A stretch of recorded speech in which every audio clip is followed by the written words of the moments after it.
NEET ചോദ്യപേപ്പർ ചോർച്ചയെ തുടർന്നുള്ള പ്രക്ഷോഭങ്ങൾക്കും വിദ്യാഭ്യാസ മന്ത്രി ധർമ്മേന്ദ്ര പ്രധാന്റെ രാജിക്കും പിന്നാലെ രാജ്യത്തെ പരീക്ഷാ സമ്പ്രദായത്തിൽ സമഗ്ര അഴിച്ചുപണി ലക്ഷ്യമിട്ടുകൊണ്ട് കേന്ദ്ര സർക്കാർ രൂപീകരിച്ച ഉന്നതാധികാര ടാസ്ക് ഫോഴ്സിലെ പ്രമുഖ അംഗങ്ങളുടെ വിവരങ്ങൾ പുറത്തുവരുമ്പോൾ പ്രധാനമന്ത്രി നരേന്ദ്രമോദി അത് വെൽ പ്ലാനോടുകൂടി ചെയ്യുന്ന വളരെ പ്രധാനപ്പെട്ട ഒരു സംഭവ വികാസമായി മാറുമെന്ന കാര്യത്തിൽ സംശയമില്ല. ആദ്യം എല്ലാവരും എതിർത്ത ആധാർ കാർഡ് പോലെയുള്ള പദ്ധതികൾ രാജ്യത്ത് നടപ്പിലാക്കുന്ന ഈ ഒരു ഘട്ടത്തിൽ അതിന്റെ ചുക്കാൻ പിടിച്ച അതിന്റെ ബ്രെയിൻ ആയിട്ടുള്ളവരെ തന്നെയാണ് ഇതിലേക്കും ഈ ഒരു ടാസ്ക് ഫോഴ്സിലേക്കും കൊണ്ടുവരുന്നത്.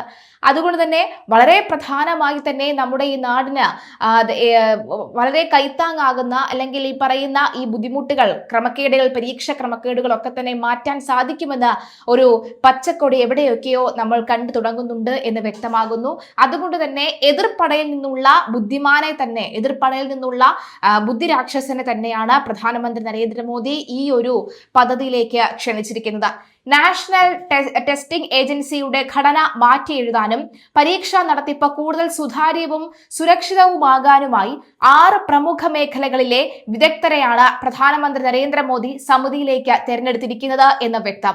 സാങ്കേതിക വിദ്യ, ബഹിരാകാശ ഗവേഷണം, രഹസ്യാന്വേഷണം, ശാസ്ത്രം, ഭരണനിർവഹണം, ലോജിസ്റ്റിക്സ് എന്നീ മേഖലകളിൽ നിന്നുള്ള വിദഗ്ധർ അടങ്ങിയതാണ് ഈ മൾട്ടി ഡിസിപ്ലിനറി സമിതി. വിവിധ രംഗത്ത് കഴിവ് തെളിയിച്ചവർ ഉൾപ്പെടുന്നതാണ് ഈ കമ്മിറ്റി. ഇൻഫോസിസ് സഹസ്ഥാപകനായ നന്ദൻ നിലേഖനിയാണ് ടാസ്ക് ഫോഴ്സ് തലവൻ. ഇന്ത്യൻ IT രംഗത്തെ അതികായനായ വ്യക്തിയാണ് ഇദ്ദേഹം.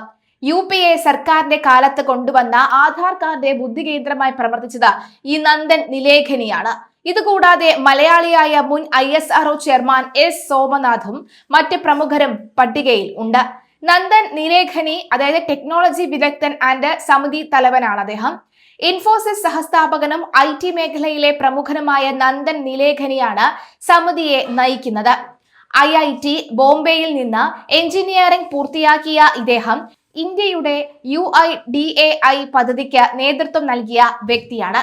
പരീക്ഷാ നടത്തിപ്പിനായി ഹാക്ക് ചെയ്യാനോ ഉള്ളിൽ നിന്ന് ചോർത്താനോ സാധിക്കാത്ത തരത്തിലുള്ള സുരക്ഷിത ഡിജിറ്റൽ പ്ലാറ്റ്ഫോമുകൾ തയ്യാറാക്കാനും ഡേറ്റ സുരക്ഷ ഉറപ്പാക്കാനും നിലേഖനിയുടെ മേൽനോട്ടത്തിലുള്ള സംഘത്തിന് സാധിക്കും.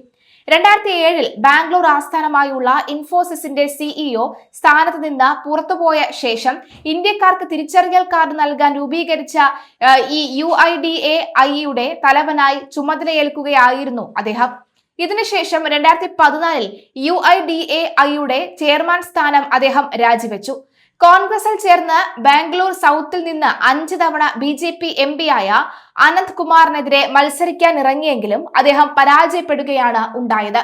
ഇപ്പോൾ മോദി സർക്കാർ നീറ്റ് വിവാദത്തിൽ വലിയ പ്രതിസന്ധിയിൽ നേരിടുമ്പോഴാണ് ഈ നന്ദൻ നിലേഖനിയുടെ സഹായം BJP സർക്കാർ തേടുന്നത്.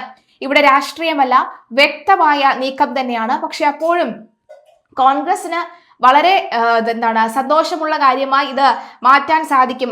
അവർക്ക് അവിടുന്ന് പ്രത്യേകിച്ച് ഒരു ആരോപണം ഉന്നയിക്കാൻ ഇങ്ങനെ ഈ ഒരു വഴിയിലേക്ക് കൂടി കഴിയില്ല എന്നും വ്യക്തമാണ്. കാരണം ഈ കോൺഗ്രസ് അധികാരം നിൽക്കുമ്പോഴാണല്ലോ ഈ പറയുന്ന നിലേഖനിയുമായി ബന്ധപ്പെട്ട് വളരെ പ്രധാനപ്പെട്ട നീക്കങ്ങൾ നടന്നത്. അതുമാത്രമല്ല കോൺഗ്രസ് അനുഭാവി കൂടിയാണ് നിലേഖനി എന്ന് പറയുന്നത്.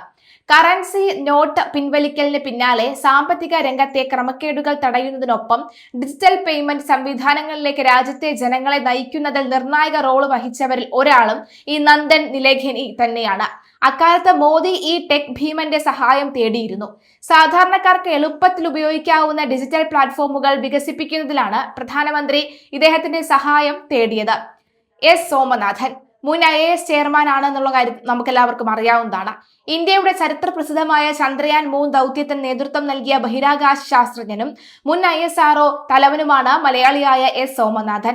ബഹിരാകാശ ദൗത്യങ്ങൾക്ക് സമാനമായ യാതൊരുവിധ പിഴവുകളുമില്ലാത്ത സുരക്ഷാ ക്രമീകരണങ്ങൾ ഈ പരീക്ഷാ നടത്തിപ്പിൽ കൊണ്ടുവരാൻ ഇദ്ദേഹത്തിന് സാധിക്കും. ചോദ്യപേപ്പർ തയ്യാറാക്കുന്നത് മുതൽ ഫലപ്രഖ്യാപനം വരെ വിവിധ തലങ്ങളിലുള്ള സുരക്ഷാ പരിശോധനകൾ ഇദ്ദേഹത്തിന്റെ മേൽനോട്ടത്തിൽ നടപ്പിലാക്കും. തപൻ ദേഖ എന്ന മുൻ ഇന്റലിജൻസ് ബ്യൂറോ ഡയറക്ടർ, മുൻ IPS ഉദ്യോഗസ്ഥനും ഇന്റലിജൻസ് ബ്യൂറോയുടെ 28ാമത് ഡയറക്ടറുമായിരുന്ന തപൻ കുമാർ ദേക്കയാണ് സമിതിയിലെ രഹസ്യാന്വേഷണ വിദഗ്ധൻ. പരീക്ഷാ മാഫിയകളെയും ചോദ്യപേപ്പർ ചോർത്തുന്ന സംഘടനകളെയും കണ്ടെത്താനും പിടികൂടാനുമുള്ള റിയൽ ടൈം സൈബർ നിരീക്ഷണ സംവിധാനങ്ങളും രഹസ്യാന്വേഷണ ശൃംഖലകളും വികസിപ്പിക്കാൻ ഇദ്ദേഹം നിർദ്ദേശങ്ങൾ നൽകും. Professor V Kamakoti IIT Madras ഡയറക്ടറാണ് അദ്ദേഹം. IIT മദ്രാസിന്റെ ഡയറക്ടറും പ്രമുഖ കമ്പ്യൂട്ടർ സയന്റിസ്റ്റുമാണ് വി കാമകോടി. കേന്ദ്ര സർക്കാരിന്റെ സൈബർ സുരക്ഷാ ബോർഡുകളിൽ അംഗമായ ഇദ്ദേഹത്തിന്റെ സാന്നിധ്യം പരീക്ഷാ ഏജൻസികളുടെ സർവറുകളും സോഫ്റ്റ്വെയറുകളും ബാഹ്യ ആക്രമണങ്ങളിൽ നിന്ന് പൂർണ്ണമായി സംരക്ഷിക്കാൻ സഹായിക്കും. തീവ്രമായ രാഷ്ട്രീയ പോരിനും വാക്പോരിനും ഇടയിലും രാജ്യത്ത് തുടർച്ചയായി ആവർത്തിക്കുന്ന പരീക്ഷാ ക്രമക്കേടുകൾ തടയിടുന്നതിന് കേന്ദ്ര സർക്കാർ പാർലമെന്റിൽ കൊണ്ടുവരുന്ന പുതിയ ബില്ലിനെ പിന്തുണയ്ക്കാൻ പ്രതിപക്ഷം തയ്യാറായേക്കുമെന്നാണ് സൂചനകൾ. വിദ്യാർത്ഥികളുടെ ഭാവിയെ ബാധിക്കുന്ന ഇത്തരം വിഷയമായതിനാൽ പരീക്ഷാ തട്ടിപ്പുകാർക്ക് കടുത്ത ശിക്ഷ ഉറപ്പാക്കുന്ന പുതിയ നിയമനിർമ്മാണത്തോട് സഹകരിക്കുന്ന നിലപാടായിരിക്കും പ്രതിപക്ഷ നിര സ്വീകരിക്കുക.